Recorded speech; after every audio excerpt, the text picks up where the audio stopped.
Okay.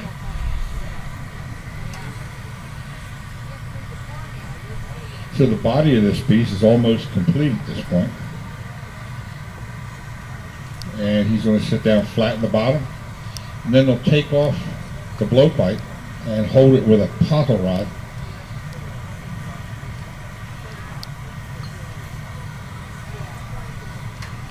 Because then the top has to be worked on, the top has to be finished.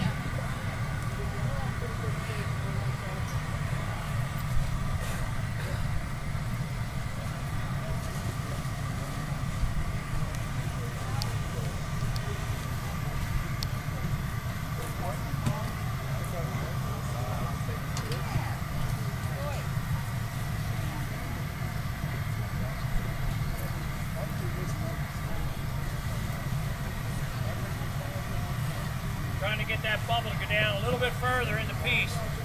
Wants to try to square up the sides a little bit. So did it blow out on one side on you? Yeah. It blew out on one side a little thinner, so he's rolling it on that table. That chills the sides and rounds it back up.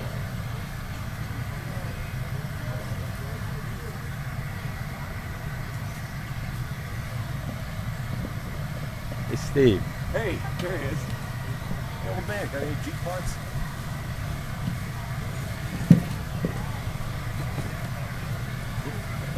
What's going on, dude? No, not much. Using that paddle, it flattens the bottom. Meantime, this gentleman over here is getting a rod ready to transfer this piece from the blowpipe to this other rod so the top can be worked on.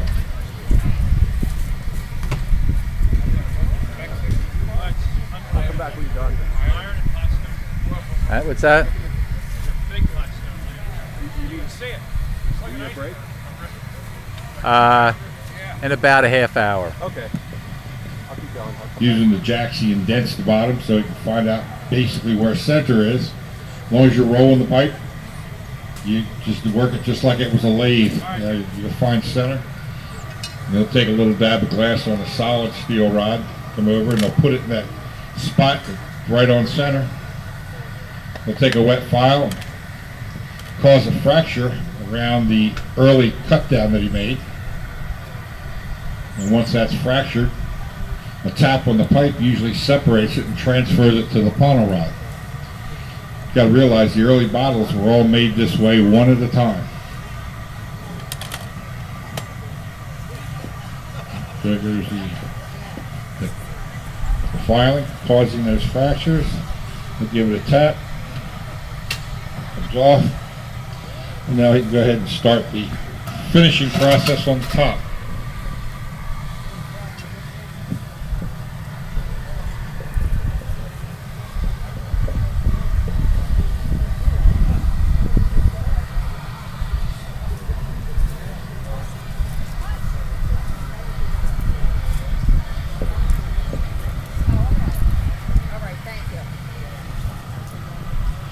Now it's the coldest part of the piece. He's just flipped over and he's putting it back into the hottest part of the fire. He's got to go in there kind of gently. If you go in there too quickly, you could crack that piece and get a big crack running right down the side of it. And then it becomes art. See a little discoloration right around the mouth.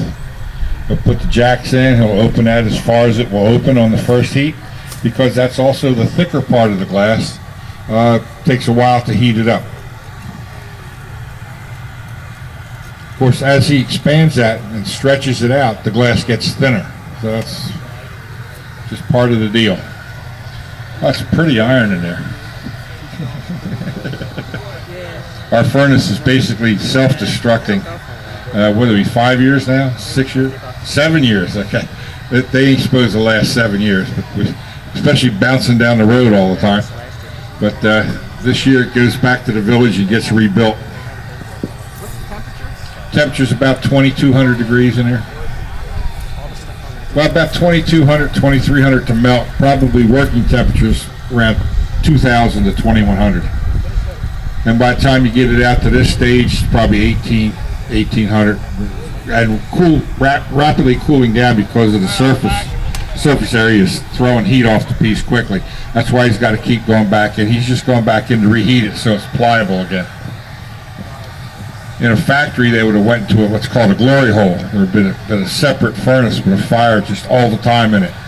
And just a round hole, you'd stick the bottle in there, bring it out, and it would reheat it much quicker than reheating it on top of the furnace.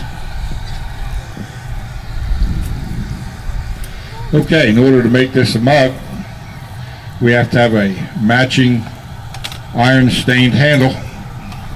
Shouldn't be a problem. It shouldn't be a problem, Frank said. Lots of iron on top of the glass. These pieces will not be kept, folks. Yeah, we will be throwing these back in. There we go. We attach the free end of that cylinder that the servitor has brought him. Cut off what he wants, spin it away from him so it doesn't fall down on the piece. Put a little curl in it, give it a flip, attach it down, there's your handle. Take that handy dandy handle tool that you can't get at True Value Hardware, by the way, and he'll work on the inside of that handle to set it up, to keep it from moving. You want to stop that from moving now. So that cool stainless steel rod there just sets the inside of the handle up, and then once the handle stops moving, this can come off of that rod and be put away if we were going to keep it. But you see, that handle still wants to sag. He can't put it away till it stops moving. If you put it away too quick, it goes in the annealing oven and it continues till it settles down, hits the shelf, and then you got this big ugly looking handle. You have to charge more for it because there's not that many of them that look like that. You know, it's rare. And that what makes something rare is mistakes. You can see the iron in the glass, those black stains. That's what that's from the rust from the metal on top dropping into the furnace as we're going down the road.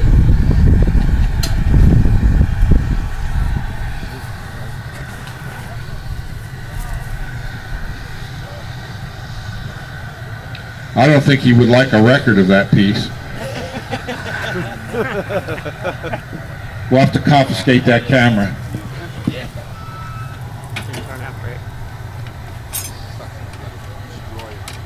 Now, if this thing works right, when he taps that rod, it will simply fall off that rod. And if we were going to put it away, we would catch it and put it in that silver box at the back of the thing. That'd be set at about 900 degrees. That one's so ugly, he's not even going to save it. Not because he did it, because of the iron in it. And it would sit in that box overnight. And we'll see if we were going to do that. If we were going to save all these, we'd have to come back tomorrow and get the rig. So, seeing we want to go home today, we're not saving anything today.